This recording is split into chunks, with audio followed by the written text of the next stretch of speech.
Nous vivons dans un milieu qui n'a pas d'eau. C'est seulement l'eau de pluie que la population c'est. La population de Mudja, village situé à 10 km de Goma, en République démocratique du Congo, éprouve d'énormes difficultés pour s'approvisionner en eau potable. Ici, ce sont les eaux de pluie qui sont consommées par la population. Et pour les plus braves, il faut parcourir une distance de 15 km, soit 3 heures de marche, afin de se procurer de l'eau de robinet.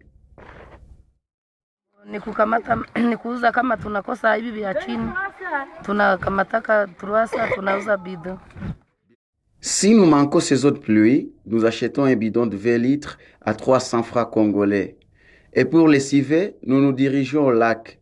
Nous demandons aux autorités de nous amener de l'eau ici, afin de nous permettre de vivre dans les meilleures conditions.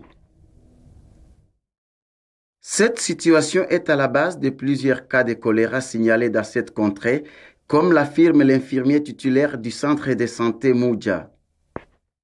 Bon, la fréquence est un peu élevée. C'était un peu élevé au mois de janvier, février et mars. Alors la solidarité, l'ONG Solidarité s'est impliquée pour désinfecter de l'eau dans les ménages. Alors la fréquentation a diminué. Pour combattre les maladies qui sont causées par la consommation de l'eau non potable, un service de chloration d'eau a été instauré dans ces villages. Ce service fait déjà ses preuves, comme le fait savoir Carré qui se charge de la chloration de l'eau. Tangu tuanze kurore mai tumeona vitu vimebadilika sababu tunaona diarrhée imeweza kupunguka kwetu.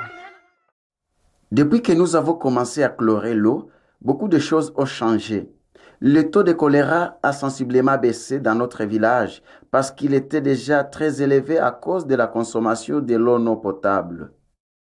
Il est temps que les autorités pensent à cette contrée qui n'a pas d'eau malgré sa proximité géographique avec le lac Kivu pour ainsi alléger la souffrance des populations qui font de longues distances pour s'approvisionner en eau potable. Goma, Gaston Munguma pour Uhaki News.